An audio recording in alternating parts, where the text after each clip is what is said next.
necessidades. Abençoe a tua igreja, o teu povo, nesta noite, em nome de Jesus. Amém, amém, amém. Salmo de número 61, verso 1 ao verso 8. Veja o que diz a palavra de Deus, por favor. Ouve, ó Deus, a minha súplica, atende a minha oração. Desde os confins da terra clamo a Ti, no abatimento do meu coração. Leva-me para a rocha, que é alta demais para mim, pois Tu me tens sido a torre forte contra o inimigo. Assiste no Teu tabernáculo para sempre. No esconderijo das Tuas asas eu me abrigo, pois ouviste, ó Deus, os meus votos e me deste a herança dos que temem o Teu nome. Dias sobre dias acrescentas ao rei. Duram os seus anos, gerações após gerações.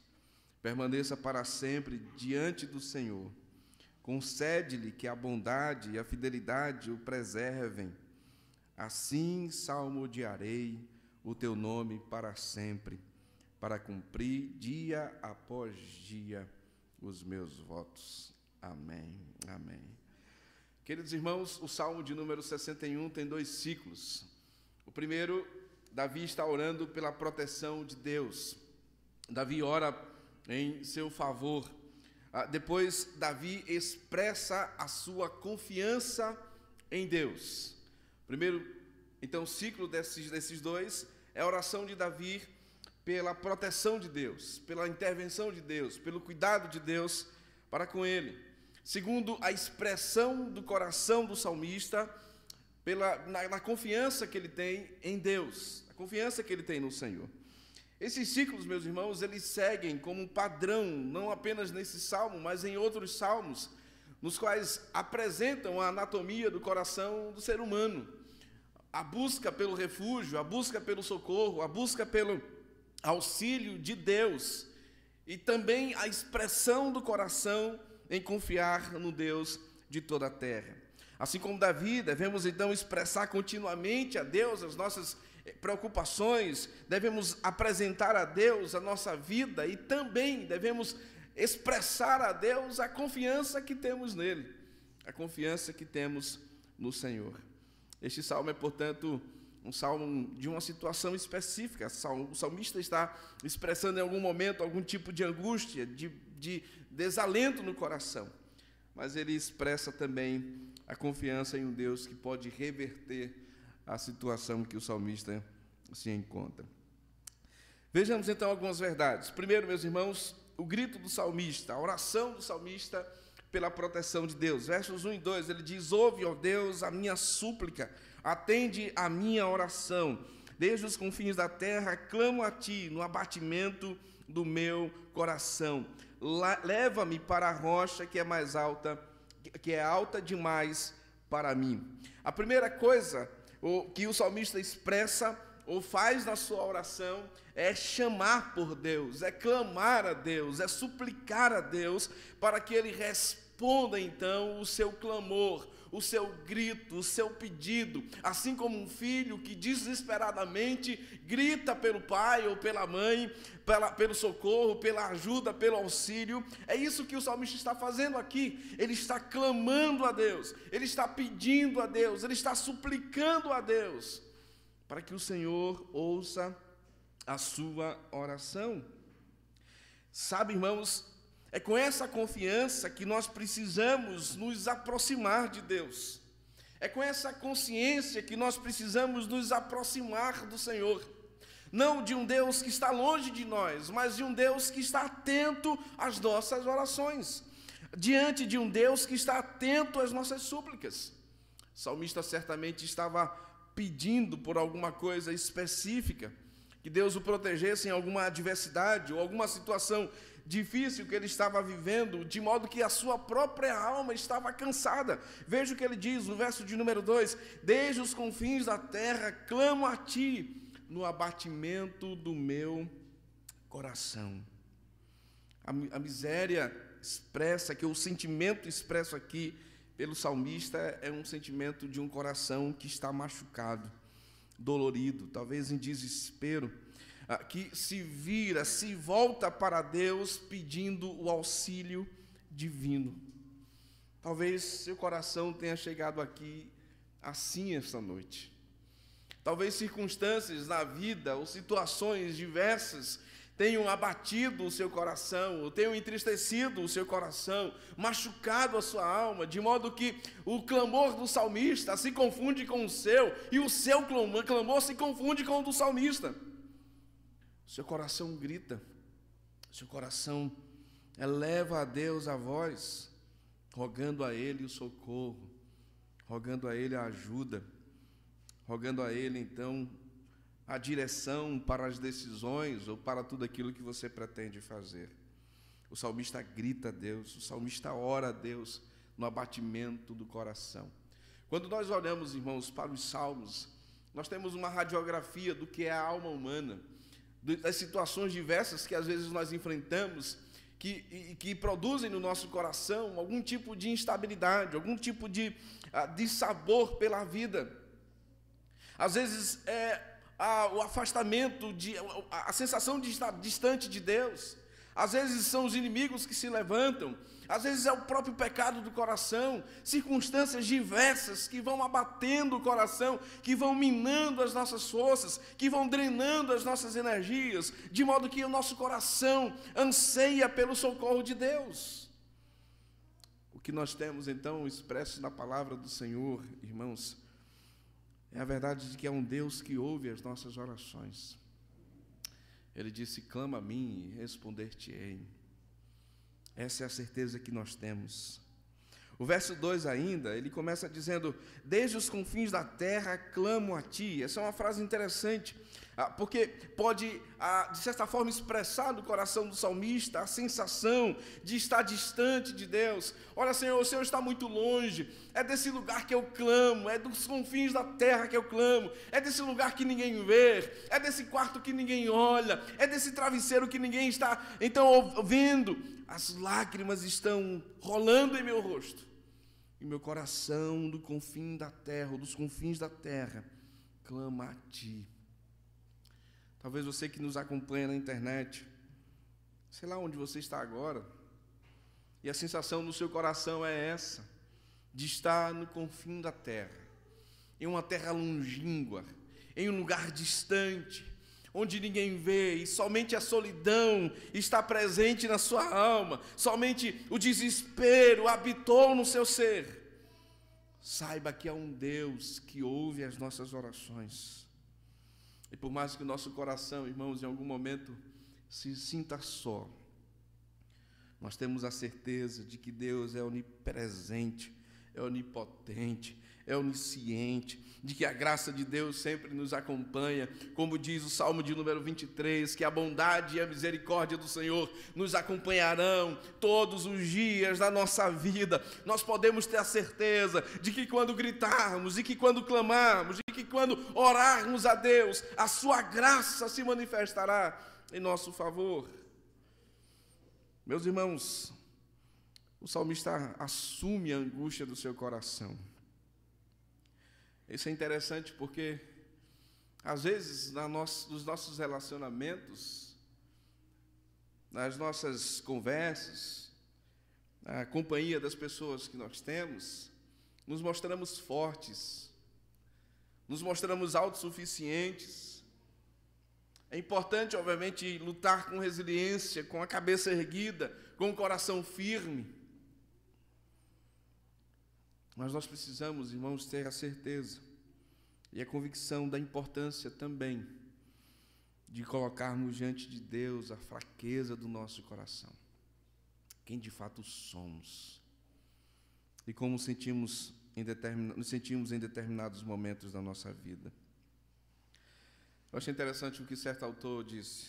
Ele disse: paradoxalmente, as ocasiões de maior perplexidade, parecidas com as de Jó, ajudam a fertilizar a fé e a nutrir uma comunhão ainda mais profunda com Deus.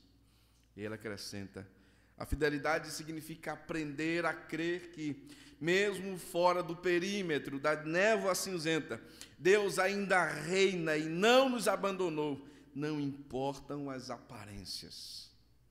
Talvez tudo esteja nebuloso, uma névoa cinzenta.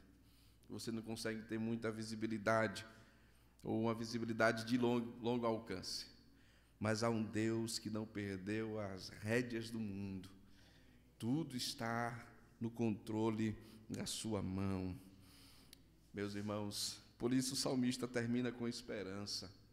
Leva-me para a rocha que é alta demais para mim.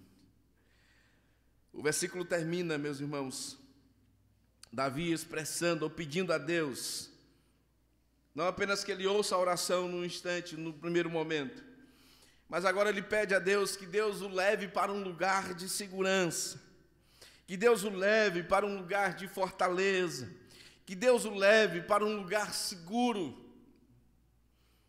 É interessante isso aqui, porque Davi não sabia como se encerraria aquela situação, aquele momento que ele estava passando, mas ele sabia de uma coisa: eu quero aguardar no Senhor, aguardar o final dessas coisas em Ti, ó Deus.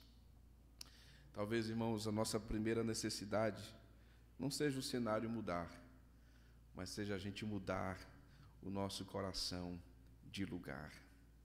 Tirar o coração das preocupações, tirar o coração das angústias, das inquietações, tirar o coração dessa ansiedade, tirar o coração, então, desse lugar que gera instabilidade, e colocar o coração na rocha que é Cristo, e colocar o coração naquele que é Senhor, e colocar o coração naquele que nos guarda, e dizer: Senhor, eu sei que o Senhor acalmará a tempestade, mas enquanto o Senhor não acalma, acalme o meu coração. E o Senhor está aqui essa noite para fazer isso, acalmar o nosso coração. Olhe para o seu coração nesse instante, onde ele está. Eu não estou falando dele estar nessa habitação, né, que é o seu corpo, não. Eu estou falando aonde ele tem transitado, aonde ele tem habitado, em que preocupação ele tem dormido. Esse é o momento de mudar de endereço. Essa é a hora de você mudar o seu coração para a rocha que é Cristo Jesus. É exatamente isso que a Bíblia fala quando ele fala de rocha. O salmista, no Salmo de número 62, os versos de 5 a 7, uma página adiante, ou talvez até na sua Bíblia, na mesma página, veja o que diz o Salmo: somente em Deus, ó minha alma, espera silenciosa, porque dele vem a minha esperança. Só ele é a minha rocha e a minha salvação e o meu alto refúgio. Não serei abalado. De Deus dependem a minha salvação e a minha glória. Estão em Deus a minha forte rocha e o meu refúgio.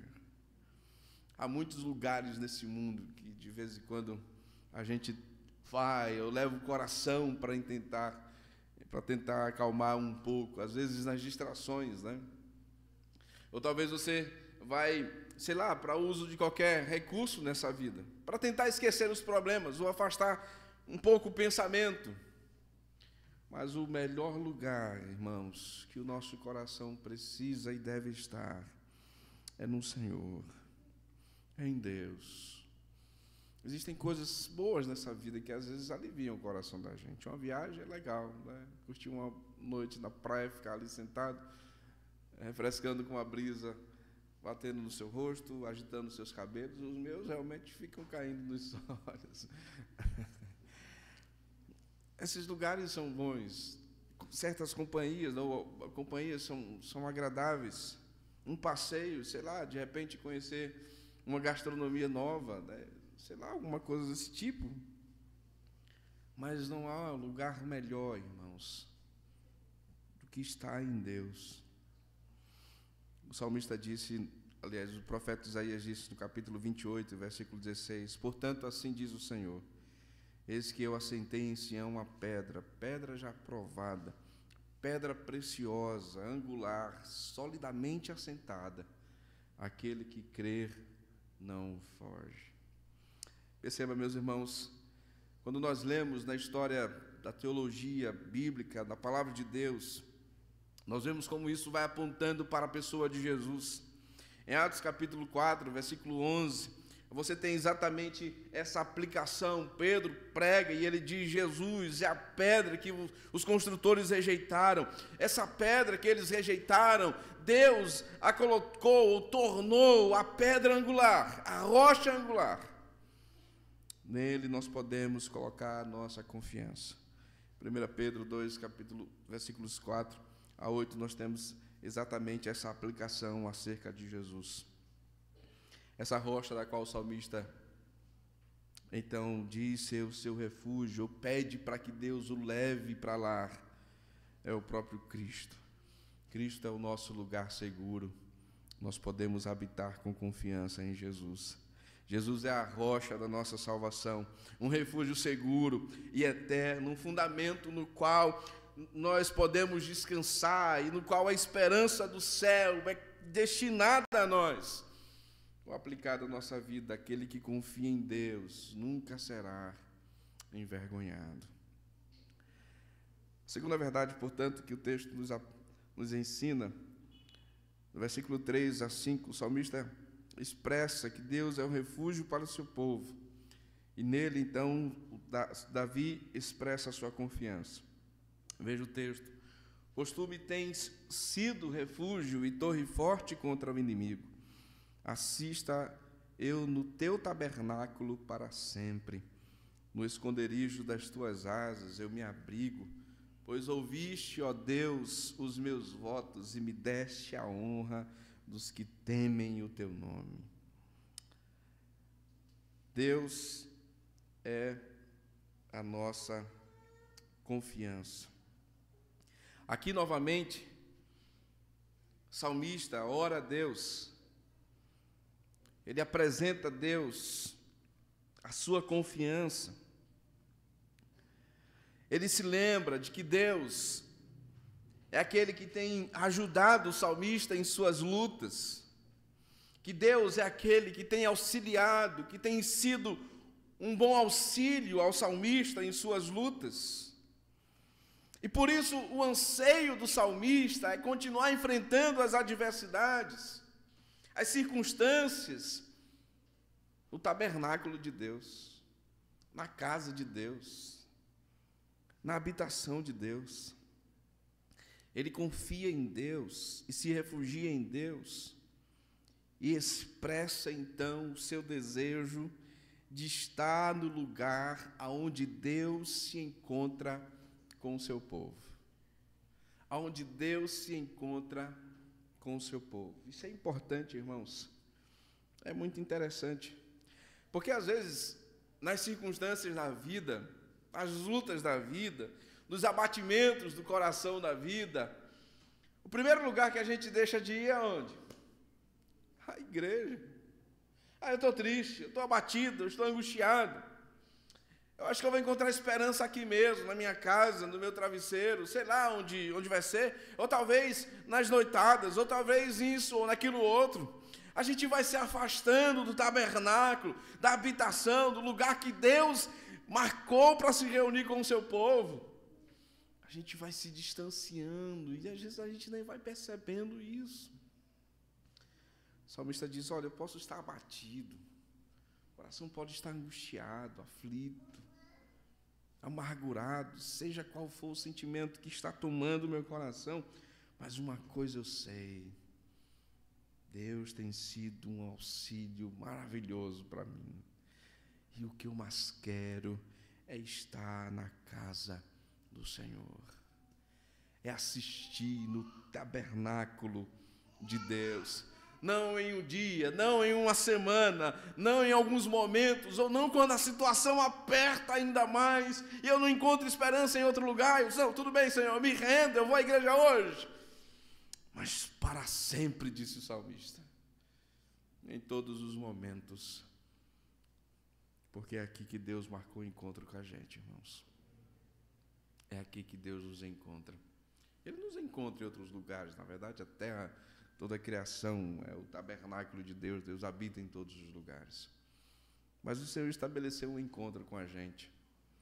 O Senhor estabeleceu um momento que Ele ajunta o seu povo, que Ele reúne a sua comunidade, que Ele reúne seus filhos para a adoração, e é aqui nesse lugar, é aqui que esse povo bonito, é aqui que essa gente cheirosa, é aqui que Deus vem, se encontra e fala o coração da gente, e anima, e fortalece, e renova as nossas forças, e traz alegria ao nosso coração, e nos diz que está conosco, e nosso coração é reanimado. É aqui nesse ajuntamento, irmãos. É na reunião dos santos. É na presença de Deus. Não há outro lugar que você vai encontrar esperança ao seu coração. O salmista disse: me refugio debaixo das tuas asas. Versículo 4: assisto eu no tabernáculo para sempre, no esconderijo das tuas asas eu me abrigo. Aqui, irmãos, você tem uma expressão que aponta para a Arca da Aliança. Obviamente Deus não tem asas, mas você tinha ali, então, as asas dos querubins estão abertas na arca, e Deus é entronizado em cima deles, olhando para as promessas da aliança, onde Deus está, e os querubins são entronizados nessa arca, olhando para as promessas da aliança. Veja que significado precioso. Veja que simbolismo extraordinário no texto. É no esconderijo, é debaixo dessas asas, nesse tabernáculo, nessa habitação, nesse encontro de Deus, que os nossos olhos são ajustados para olhar para as promessas de Deus. Você lembra muito bem do Salmo 73, lembra? Asaf estava dando uma caminhada lá. Talvez ele disse: eu vou ouvir o meu personal, Efraim, vou dar uma caminhada aqui na cidade hoje. Ele pôs lá a sua roupa de caminhada, estou só ilustrando novamente, não foi isso que aconteceu. Mas ele estava caminhando pela cidade e começou a olhar a vida do ímpio, e começou a desejar a vida do ímpio, e começou a ansiar pelo aquele tipo de comportamento, de conduta, e ele começou os pés começaram, ele disse assim: os meus pés quase resvalaram. Aí ele disse assim: até que eu cheguei no santuário de Deus, no versículo 17, e atinei com o fim dessas coisas, ou seja, meu olhar foi ajustado, e eu vi que esse caminho é um caminho de perdição. O bom para mim, disse ele, é estar na casa do Senhor. As promessas são renovadas aqui. É aqui que o encontro acontece. É aqui que o coração da gente é aquecido. É aqui que a gente olha para as promessas de Deus e o nosso coração se reanima. A gente levanta a cabeça. O nosso exterior pode até estar cansado, um pouco com sono, cochilando de vez em quando a gente abre os olhos, e cochila, abre os olhos, naquela pescaria maravilhosa, né? Abre os olhos. Às vezes pode pensar, a gente pode estar exatamente assim. Mas Deus vai renovando as suas promessas no nosso coração. Aí nessa hora que a gente abre o olho, assim, Deus diz: ó, Deus, estou contigo. Aí a gente, aleluia, amém, Senhor. É aqui que a gente olha para as promessas de Deus, irmãos. Quando a exposição da palavra do Senhor é feita, é realizada, as promessas de Deus são escancaradas diante de nós. Nosso coração, então, se depara, se encontra com essas verdades benditas, preciosas, que trazem ao nosso coração a presença de Deus, a graça de Deus, o ânimo de Deus. É isso que o salmista está dizendo. No verso 5 ele diz: pois ouviste, ó Deus, os meus votos e me deste a herança dos que temem ao teu nome. É interessante como rapidamente Davi já fundamenta esse anseio de estar na casa de Deus, de servir a Deus, de amar a Deus, de habitar na presença de Deus, com a convicção de que Deus ouve, que Deus já respondeu a sua oração. Pois ouviste, ó Deus, os meus votos. O cristão, irmãos, ele ora confiante. Ele ora confiante que Deus pode ouvir, que Deus irá ouvir. que Deus responderá às nossas orações. Essa deve ser a tônica da nossa aproximação de Deus. O texto de Hebreus, capítulo 4, nos diz: aproximemos, duvidando de Deus. É assim? Confiadamente junto ao trono da graça, a fim de receber o socorro em ocasião oportuna. Você já vai celebrando: Deus, obrigado, porque o Senhor já fez isso por mim. Já vai agradecendo, porque Deus respondeu a oração. Davi enfrenta o futuro com confiança. Davi enfrenta o amanhã com confiança. Mesmo em tempos difíceis, o seu coração está confiante em Deus. Mesmo em tempos difíceis, o seu coração espera e descansa em Deus e já agradece a Deus pelo que o Senhor fará ao atender os seus votos. Deus deu a Davi benefícios e grandes promessas de aliança. E essas promessas, meus irmãos, elas são aplicadas, destinadas também àqueles que temem ao nome do Senhor. Versículo 5, ele diz isso: e me deste a herança dos que temem ao teu nome. A herança que Davi recebeu é a herança daqueles que temem a Deus. É a sua herança, é a nossa herança. A herança que Davi tem é a herança que nós temos. Os benefícios que Davi teve em ter oração respondida é o benefício que nós temos. A alegria de ter Cristo, de ter Deus como seu Salvador, é a nossa alegria, também é a nossa herança. Todos aqueles que temem ao nome do Senhor são herdeiros de Cristo, de Deus, ou co-herdeiros com Cristo. Aquilo que Deus, então, nos garante em Cristo, irmãos, é herança nossa. Se Deus disse que ouviria as nossas orações, pode ter certeza que Ele está dando o que é herança nossa. Ele vai ouvir. Se Ele estaria conosco, pode ter certeza que isso é herança que Deus está nos dando. Se Ele nos deu a salvação, é a herança que Deus nos deu. E o que Deus nos dá, irmãos, Ele preserva até o fim. Por fim, versos 6 a 8, o salmista ora pela vida do rei.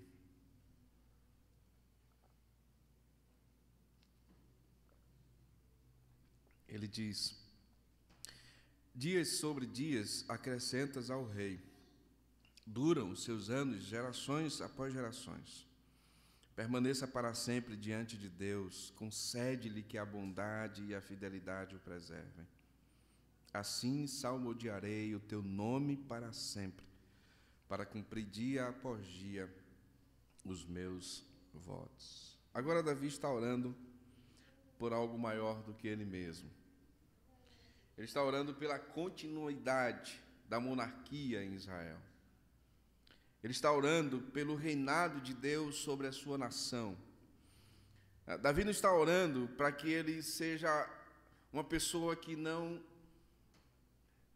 sofra com os anos, ou que a idade tenha o seu prazo de validade. Ele não está pedindo para viver eternamente. Você não vai encontrar Davi andando aqui na rua, nas ruas de Goiânia. Você não vai encontrar Davi. Ele já está com o Senhor. Essa não é a oração de Davi. Mas o anseio de Davi é que o reino de Deus permaneça. O anseio de Davi é que o reino de Deus tenha continuidade, que a descendência, então, das promessas de Deus feitas a Davi, de que Deus traria da semente de Davi um descendente, que traria, então, esse descendente para reinar para sempre, para dar continuidade ao reinado de Davi. É o que ele está pedindo aqui. É o que ele está orando aqui. Davi está orando para que o poder de Deus, ou a manifestação do reino de Deus, continue na sua descendência. Meus irmãos, e Deus cumpriu esse pedido de Davi. Em Mateus capítulo 1, e o versículo 1, a palavra de Deus nos diz que nasceu Jesus, filho de Abraão, filho de Davi. A resposta da oração de Davi foi atendida. Talvez o problema que Davi estava enfrentando circunstancialmente A gente não sabe como terminou, mas a oração dele foi ouvida para além daquilo que ele estava vivendo. Irmãos, que lição preciosa. Porque às vezes a gente ora, mas ora desconectado com essa realidade do reino de Deus. Ora desconectado com essa realidade de um Deus que está agindo e que todas as coisas cooperam para o bem daqueles que amam a Ele, daqueles que estão então envolvidos nesse projeto de Deus. Então a gente precisa dizer: Senhor, olha, eu estou orando por essa situação específica, mas me ajude a entender que há um reino, que há um rei, que é soberano em todas as coisas e que, ó Deus, essa situação se conecta a essa realidade, de modo que o Teu nome seja glorificado. Davi está orando pela continuidade do seu reino.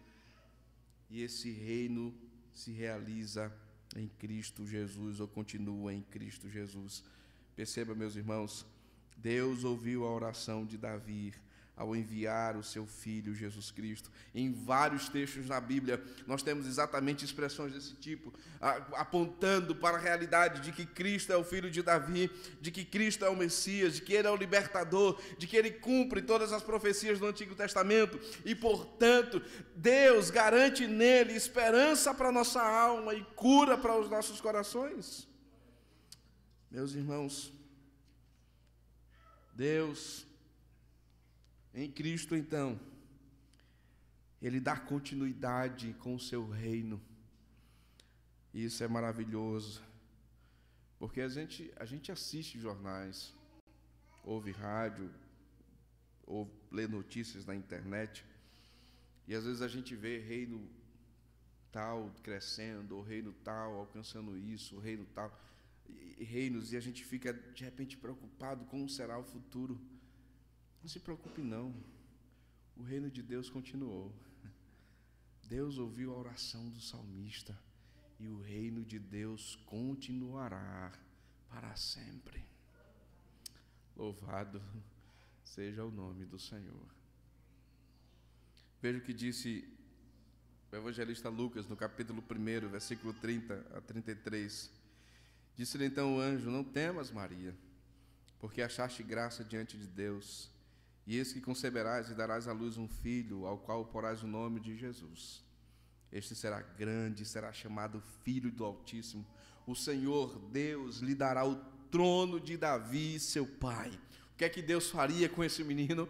Deus lhe daria o trono de Davi, seu pai, e reinará eternamente sobre a casa de Jacó, e o seu reino, diz a Bíblia, não terá fim. Talvez você esteja preocupado com o futuro. O reino de Deus não vai ter fim. O Senhor Jesus não perderá a coroa de rei. Os seus anos não envelhecerão, a coroa não cairá, o seu corpo não será surrado pelo tempo, não enfrentará rugas, nem enfrentará as debilidades da velhice humana. Não, o seu reino é para sempre, é eterno, de geração em geração ele durará. E nós, portanto, podemos confiar na graça desse rei, que reina eternamente e que está conosco todos os dias, até a consumação do século, disse o Senhor. Não há outra resposta do nosso coração a não ser o louvor. O salmista termina dizendo: assim salmodiarei o teu nome para sempre, para cumprir dia após dia os meus votos. O salmista está dizendo: e agora eu sei, o Senhor cumpre os votos do Senhor. Senhor, então, a única resposta que eu posso dar diante de todas essas verdades, de um Deus que ouve as orações, de um Deus em quem eu posso depositar a minha confiança, de um Deus em quem eu posso me esconder, que suas asas me protegem, de um Deus que marca um encontro comigo, e em Cristo Jesus, todos os dias eu posso me achegar à sua presença. O que eu posso fazer, então, diante dessas verdades? Apenas louvar e cantar o nome do Senhor para sempre. Louvado seja o Senhor, meus irmãos. Talvez você esteja perdendo tempo e não esteja louvando a Deus. Talvez você esteja ocupado demais, ou pensando demais, ou envolvido demais com muitas coisas nessa vida e não esteja louvando a Deus. Você tem razões suficientes para mudar a rota do seu coração essa noite e dizer como o salmista, assim, sabe, aquele diz assim, Senhor, só posso louvar o teu nome para sempre. Jovens, não deixem para amanhã. Quando chegar na velhice, então vocês dizerem, tudo bem, agora eu vou me dedicar à igreja. Dê os melhores dias da sua vida em louvor a Deus. Pais, que os seus filhos cresçam a cada dia aprendendo os feitos do Senhor e como é bom louvá-lo e servi-lo todos os dias na vida. Irmãos e irmãs, não deixem que as preocupações da velhice, que os problemas da idade adulta, que os boletos do final do mês tirem do coração de vocês a alegria de louvar a Deus. Não deixem que essas coisas ocupem o coração de vocês de modo que o abatimento tome conta da vida de vocês. Que os seus corações louvem a Deus com firmeza, com alegria. Como disse o salmista, eu vou cumprir os meus votos, Senhor, dia após dia. Que o nosso compromisso seja, Senhor, eu vou ajustar o meu coração ao Senhor todos os dias da minha vida. Eu vou te servir, eu vou te louvar. Deus, que nada, que angústia nenhuma, que sofrimento nenhum, que enfermidade, que preocupação, ou que olhar atravessado que alguém tenha feito na igreja comigo, ou sei lá, seja qual for a situação ou circunstâncias, que nada nessa vida arranquem do seu coração a alegria de louvar ao Senhor, tirem dos seus lábios a força de louvar ao Senhor, em o nome de Jesus.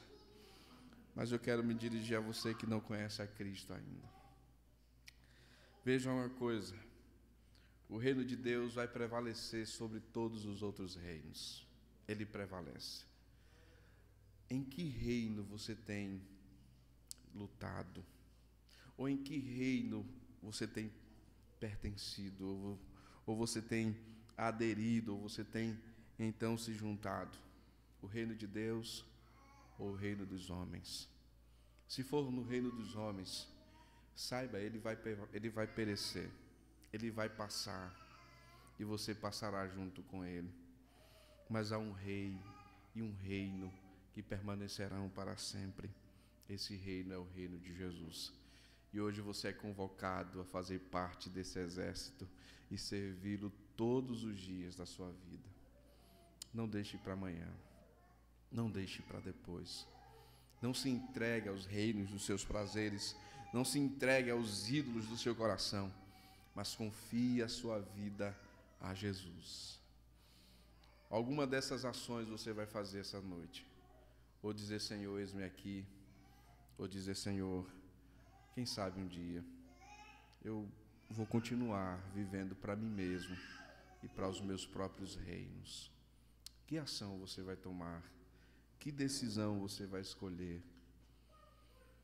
Se você deseja confiar a sua vida a Jesus, você pode vir aqui à frente, nós vamos orar por você. Ou onde você estiver, não tem problema. Nós oraremos por você nesse instante. Essa é uma oportunidade para você fazer isso. Não deixe para amanhã. Deus querido e amado Senhor, nós te louvamos pela tua palavra, que é fiel e verdadeira. Obrigado pelo nosso Senhor Jesus Cristo, em quem nós podemos confiar, em quem nós podemos descansar, em quem nós podemos nos esconder e nos abrigar de forma segura. Pai querido, que nada nessa vida, que preocupação nenhuma nessa vida, Deus, arranque do nosso coração a força de louvar ao Senhor. Oh Pai, se de repente meu irmão ou minha irmã chegou aqui enfraquecido, sem força para erguer a voz e te louvar, que o teu Espírito renove sua vida nesta noite.